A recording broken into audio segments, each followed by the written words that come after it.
Hello dear student, welcome to our channel Dashrath classes. चलिए देखिए, trigonometry हम पढ़ रहे थे। ट्रिग्नोमेट्री में मैंने ट्रिग्नोमेट्री रेशियो बताया था। ट्रिग्नोमेट्री रेशियो के बाद मैंने इस पे एक क्वेश्चन बताया था। मैंने सारी चीज बताया था कि परपेंडिकुलर, बेस, किसको कैसे लेना है, क्या लेना है। फिर मैंने दो क्वेश्चन कराया, एक तो खुद से क्वेश्चन कराया था, एक एनसीईआरटी क्वेश्चन कराया था। देखिए एनसीईआरटी का क्वेश्चन सेकंड करेंगे।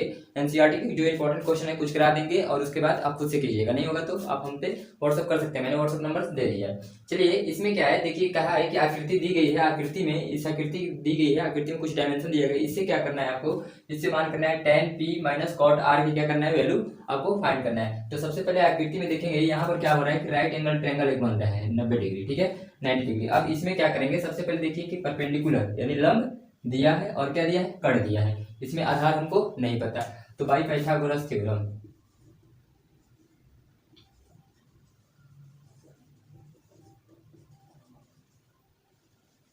भाई पाइथागोरस थ्योरम जानते हैं, होता है H square equal to P square plus B square. निकालना क्या आपको, बेस, यानी ये प्लस का पी है, इधर आएगा तो माइनस का। यहाँ से लिख सकते हैं B square equal to H square minus P square, यानी बी इक्वल टू लिख सकते हैं रूट में H square plus H square minus P square.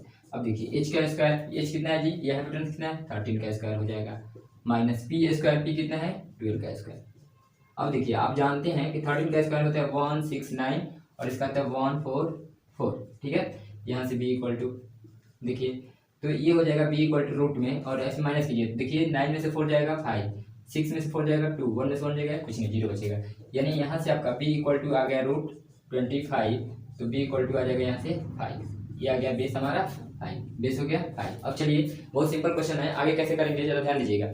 अब क्या करना है आपको कि कहा है कि tan p, tan थीटा बराबर जानते हैं ना, क्या होता है लंब बटे आधार, तो लंब। अब tan p कहाँ है जी, इसमें सॉरी इसमें थोड़ा सा गड़बड़ मैंने ले लिया, इसमें जो है इसमें थोड़ा सा ये दिया होगा, आपको बता दें, ये जो दिया है ये p q और ये r दिया है, ठीक है। ये अब सही है। अब देखो कहा है tan p का है, तो tan p के लिए ये लेते हैं, तो इसलिए लंब हो जाएगा हमारा 5, आधार हो जाएगा 12, यानी 5/12 हो गया, ठीक है। tan p की वैल्यू यही तो हुई, लंब हो गया 5 तो आधार हो गया 12, ठीक है। तो ये हो जाएगा 5/12 minus cot r, cot r, अब r एंगल हो जाएगा, r एंगल ये लेंगे तो इसके लिए लंब हो जाएगा ये 12, कॉट r, r कॉट के बराबर क्या होता है आधार बटे लंब, यानी हो जाएगा आधार 5, लंब कितना है 12, यानी ये हो जाएगा 5/12। अब देखिए इसमें क्या हो जाएगा 5/12, ये 5/12।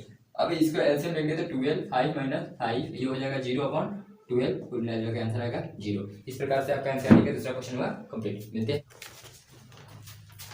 चलिए एनसीईआरटी का क्वेश्चन नंबर हम देखते हैं थर्ड। क्वेश्चन नंबर थर्ड में जैसे दिया है साइन ए इक्वल टू 3/4, तो क्या करना है कॉस ए और tan ए के मान ज्ञात करना है। सिंपल क्या करेंगे, सिंपली देखो मैंने बताया था कि राइट एंगल ट्रायंगल पहले ड्रॉ करेंगे, नाम देते ए बी सी, ये 90 डिग्री का बन रहा है, ठीक है। अब देखिए आपको पता है कि ये साइन ए यानी एंगल ए लेंगे, ये एंगल, तो इसके लिए लंब हो जाएगा हमारा बी सी, यानी साइन थीटा बराबर क्या होता है लंब बटे कट, तो लंब हो गया 3, कट कितना हो जाएगा 4। आपको क्या करना है, आप ये परपेंडिकुलर ये बेस निकालना है, तो आपको भी पता है कि ये निकालना है, तो बेस निकालने के लिए क्या करेंगे, आपको पाइथागोरस लगाना पड़ेगा, लिखेंगे बाई पाइथागोरस थ्योरम,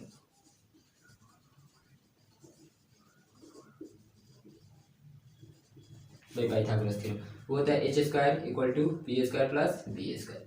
निकालना क्या है ये बेस, तो बेस निकालेंगे तो बी स्क्वायर इक्वल टू हो जाएगा H square minus P square, होगा ना। बी स्क्वायर इक्वल टू लिख सकते हैं, बी स्क्वायर इक्वल टू लिख सकते हैं root H square minus P square, ठीक है। अब देखिए इसके बाद अब क्या करते हैं, इसमें वैल्यू रखते हैं कैसे, देखिए b equal to root H square, H कितना है हमारा 4 का स्क्वायर माइनस p का स्क्वायर, p कितना है 3 का स्क्वायर हो जाएगा। b इक्वल टू आ जाएगा यहाँ से आपका 60 माइनस 9, यानी b इक्वल टू हो जाएगा 60 में से 9 माइनस करेंगे तो ये बेटा जी हो जाएगा आपका 7, यानी b इक्वल टू आ गया रूट 7, b आ गया रूट 7, ये आ गया रूट 7। क्लियर, इतना समझ में आया, कोई प्रॉब्लम तो नहीं ना। अब चलिए इसके बाद क्या करते हैं, हम थोड़ा सा आगे चलते हैं आपको, तो ये चीजें ठीक है ना, ये लंब और ये कर्व, ठीक है, नहीं निकल गया। अब देखो कहा है कॉस ए, कॉस ए के लिए जो वैल्यू निकलेगी, कॉस ए जानते हैं क्या, आधार बटे कट, तो कॉस ए हमारा ए के लिए एंगल, ए के लिए लंबी हो गया, तथा क्या हो गया 7, तो कॉस ए के हो जाएगा आधार बटे रूट 7/कट कितना है 4, तो 7/√7/4 हो जाएगा। tan थीटा बराबर आधार बटे लंब होता है, सॉरी लंब बटे आधार होता है, तो लंब कितना है tan ए, लंब कितना है हमारा 3, और सॉरी लंब 3 है, आधार कितना है √7, यानी ये हो जाएगा 3/√7, 7। इस प्रकार से आपका क्वेश्चन नंबर ये हो जाएगा थर्ड कंप्लीट। एनसीईआरटी का थर्ड क्वेश्चन नंबर कंप्लीट। चलिए मिलते हैं। चलिए आइए क्वेश्चन नंबर 4 देखते हैं। क्वेश्चन नंबर 4 है 15 cot a इक्वल टू 8 हो तो साइन ए और सेक ए का मान ज्ञात करना। बहुत सिंपल है, देखिए कैसे करेंगे। क्या करेंगे, राइट एंगल ट्रायंगल यहाँ पर हम ड्रॉ करेंगे और इसमें आपको दिया है जो 15 cot a इक्वल टू 8, तो cot a इक्वल टू हो जाएगा 8/15। ठीक है, अब देखिए आपको पता है कि cot बराबर होता है आधार बटे लंब, आधार बटे लंब। तो अब देखिए आधार कितना दिया है 8 और लंब कितना हो गया 15, यानी आधार इसका नाम देते हैं a b और ये c। अब देखिए आधार कितना हो गया इसमें 8, लंब कितना हो जाएगा जी, सॉरी आधार एंगल ए के लिए लंब कितना हो जाएगा, ये हमारा लंब हो जाएगा 15 और आधार हो जाएगा 8, होगा ना। अब चलिए आपसे पूछा गया है कि सबसे पहले इसमें कर्ण निकालेंगे, तो आप जानते हैं पाइथागोरस प्रमेय, लिखना नहीं पड़ेगा, पाइथागोरस प्रमेय, पाइथागोरस थ्योरम जो होता है h equal to root P square plus B square. ये तो याद ही हो गया। देखिए हमारा p कितना है 15 का स्क्वायर प्लस b कितना है 8 का स्क्वायर। ठीक है, अब देखिए आप थोड़ा सा आगे लेके चलते हैं। तो 15 का स्क्वायर जानते हैं आप होता है 125 और 8 का स्क्वायर होता है 64। इन दोनों को ऐड करो, 5 4 कितना हो जाएगा 9, 6 2 कितना हो जाएगा 6 2 8 और ये हो जाएगा 1, यही नहीं होगा। ये आप जानते हैं कितने का स्क्वायर, ये होता है 17 का स्क्वायर, यानी h इक्वल टू आ गया आपका 17। अब देखो h आ गया ये 17। अब देखो हमें तीनों साइड पता चल गया, तो रेशियो तो सबका जानते हैं। tan a tan बराबर होता है, सॉरी sin a sin का होता है लंब बटे कर्ण, क्या होता है लंब बटे कर्ण। अब देखिए आपको पता है कि परपेंडिकुलर अपन कर्ण, sin a के लिए एंगल क्या हो जाएगा, लंब क्या हो जाएगा 15 हो गया, कर्ण तो हमारा सेम रहेगा, कर्ण कितना है 70, ये 15/70। ऐसी तरह सेक a आप कोसेक का उल्टा होता है, तो कोस का होता है आधार बटे कर्ण, तो इसका होता है कर्ण बटे आधार, क्या हो जाएगा कर्ण बटे आधार। अब देखिए शेक ए के लिए आधार क्या हो जाएगा, लंब ये है तो आधार क्या हो गया 8 हो गया, आधार तो 8 हो गया, लेकिन कर्ण क्या रहेगा हमारा 17 ही रहेगा, तो 17/8 हो जाएगा सेक ए के बाद। इस प्रकार से हमारा क्वेश्चन नंबर 4 कंप्लीट। चलिए अब आते हैं क्वेश्चन नंबर 5 पे। एनसीईआरटी का क्वेश्चन नंबर 5 क्या है, पहले एक्सरसाइज का कि सेक थीटा इक्वल टू दिया है आपका 13/12। तो सबसे पहले राइट एंगल क्या करेंगे हम ड्रॉ करेंगे। अब राइट एंगल ट्रायंगल ड्रॉ करेंगे तो आपको पता है कि इसमें है थीटा, तो ए बी सी नाम लेते हैं, ए बी सी, ये 90 डिग्री हो जाएगा और कोई थीटा लेते हैं, सपोज कीजिए यहाँ थीटा ले लिया, तो इसके लिए लंब क्या हो जाएगा ये और आधार ये हो जाएगा। सबसे पहले सेक थीटा का रेशियो जो होता है आपको पता होना चाहिए, ये होता है हमारा आधार बटे कर्ण, ये हो जाएगा कर्ण बटे आधार, कर्ण बटे आधार, क्योंकि आधार बटा कर्ण होता है किसका कॉस का, कॉस का उल्टा होता है ये। अब देखिए तो आपको कर्ण दिया है 13 और आधार दे दिया 12, लंब निकालना है तो आपको पता है बाई पाइथागोरस प्रमेय,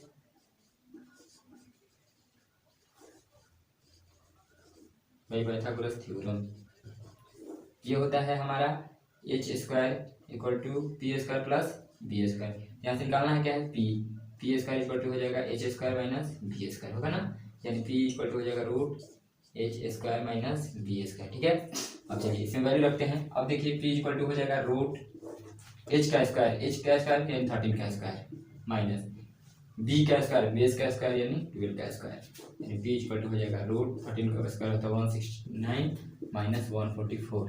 ठीक है, p इक्वल टू इसको माइनस कीजिए, 9 में से 4 जाएगा क्या होगा जी, 9 में से 4 जाएगा 5 होगा। ठीक है, और 6 में से 4 जाएगा 2, 1 में से 1 गया 0, यानी p इक्वल टू आ गया 5, यानी परपेंडिकुलर आ गया हमारा 5। अब चलिए हमारा तीनों साइड पता चल गया, अन्य सभी ट्रिग्नोमेट्री रेशियो को बताना है। तो सबसे पहले आप लिख लीजिए साइन थीटा, उसके बाद दूसरा कॉस थीटा, कॉस थीटा के बाद third number tan theta, tan theta के बाद आपका फोर्थ नंबर हो गया कॉट थीटा, कॉट थीटा के बाद आप लिख लेंगे यहाँ सेक कॉसेक थीटा, क्योंकि सेक थीटा का तो दिया ही है। अब चलिए साइन थीटा बराबर होता है लंब बटे कर्ण, लंब बटे कर्ण, तो आप जानते हैं कि लंब इसमें कितना हो गया ये 5 और कर्ण कितना हो गया 13, 5/13 हो गया ये। ठीक है, कॉस थीटा होता है आधार बटे कर्ण, क्या होता है आधार बटे कर्ण। देखिए अब आधार बटे कर्ण होता है तो आधार इसमें कितना दिया है 12 और कर्ण कितना दिया है 13, यानी 12/13 आंसर होगा। ठीक है, tan थीटा लंब बटे आधार, लंब बटे आधार, लंब बटे आधार, लंब कितना दिया है जी, लंब दिया है 5, आधार कितना है 12, तो 5/12, कोई प्रॉब्लम। अब देखिए cot थीटा क्या होता है आधार बटे लंब, 12/5 हो जाएगा सीधा, यानी आधार बटे लंब, आधार बटे लंब, तो ये जो हो जाएगा 12/5। ठीक है, और कोसेक थीटा होता है सीधा साइन के क्या हो जाएगा उल्टा, यानी ये होता है कर्ण बटे लंब, कर्ण बटे लंब, तो इसका हो जाएगा सीधा उल्ट जाएगा 13/5। इस प्रकार से हम आसानी से क्वेश्चन 5 को कर लिए। देखिए आपको मैंने पहले ही बताया कि ट्रिग्नोमेट्री रेशियो अगर आप ढंग से समझ गए तो पहला एक्सरसाइज इजी है। और ऐसे क्वेश्चन एग्जाम में आएंगे, आपको करना होगा, समझ रहे हो ना, करना होगा। नहीं करा तो छुट्टी कह रहा तो कोई नहीं बचाएगा। अब इतना ढंग से बताया जा रहा है, सीखो। ठीक है, चलिए अब क्वेश्चन नंबर 6 देखते हैं। चलिए आइए अब देखते हैं क्वेश्चन नंबर हम 6 में क्या है कि एंगल ए और एंगल बी न्यून कोण हो, जहां cos ए cos बी इक्वल है। ठीक है, cos ए इक्वल हो cos बी के, तो दिखाइए कि एंगल ए और बी क्या है, दोनों एक दूसरे के इक्वल है, इक्वल होगा। क्वेश्चन देखिए कि समझ में आ रहा है, इक्वल होगा। थोड़ा सा लॉजिक समझिए। सबसे पहले हम बता दें, ये जो होता है हमारा एक्यूट एंगल यानी न्यून कोण जो होता है, ये एक्यूट एंगल क्या होता है?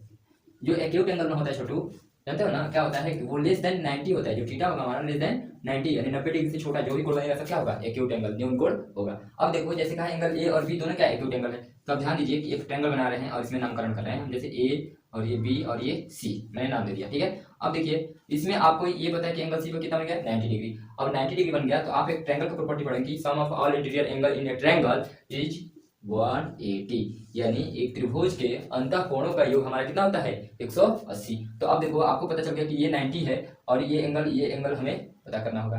तो एक्यूट एंगल जब ये 90 हो गया तो ये एंगल समथिंग होगा। अब देखिए इस एंगल को हम लेट कर लेते हैं, क्या लेट कर लेते हैं, एक्स लेट कर लेते हैं, तो ये हो जाएगा हमारा 90 माइनस एक्स, होगा ना, समझ गया ना, 90 माइनस एक्स। अब इन सबका सम कितना आना चाहिए, 180। तो 180 आना चाहिए। तो देखिए कैसे आएगा कि आपको पता है कि 180 यानी 90 plus X plus 90 minus X equal to 180, यानी 90 ऐड करेंगे तो 180 और एक्स प्लस माइनस क्या कट जाएगा 180। यानी प्रूफ हो रहा है कि नहीं हो रहा है, ऐसे ऐड कर सकते हैं। ठीक है, अब देखिए इसको इक्वल कैसे करेंगे हम।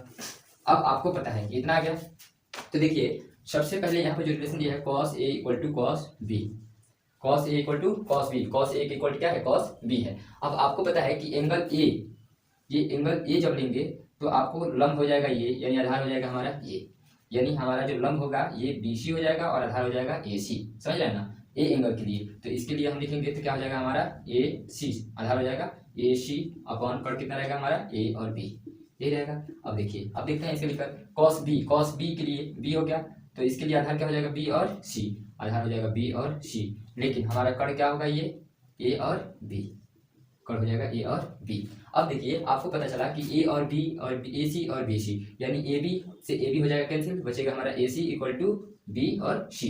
अब आप बताइए कि कहने का मतलब कि A और C, AC और ये BC, यानी इसकी हाइट x है, ये हमारा परपेंडिकुलर x है, तो हमारा आधार भी क्या है x है। तो आपको हम बता दें एक नॉलेज के लिए कि जब भी हमें कोई राइट एंगल ट्रायंगल में एक लाइन ऐसे कट करेगी जाएगी, तो जितना एंगल यहाँ क्रिएट करेगी उतना ही एंगल क्या करेगी, यहाँ भी क्रिएट करेगी। हमें कहें तो एंगल यहाँ जैसे कि मान लो 45 बनी, तो यहाँ भी एंगल क्या बनेगा 45। अब देखो ये 90 45 कितना हो जाएगा 180 हो जाएगा, यानी ये क्यों, क्योंकि ये डिस्टेंस दोनों क्या है, सेम है, इसीलिए एंगल क्या होगा, सेम होगा। तो हम कह सकते हैं कि हमारा angle A angle B equal होगा। इक्वल क्यों होगा, क्योंकि परपेंडिकुलर, इक्वल इसलिए होगा कि perpendicular and base are equal. ये दोनों क्या होगा, हमारा लंब और आधार दोनों इक्वल होगा, इसीलिए हमारा एंगल ए और एंगल बी क्या होगा, एक दूसरे के इक्वल होगा। आइए क्वेश्चन नंबर 7 को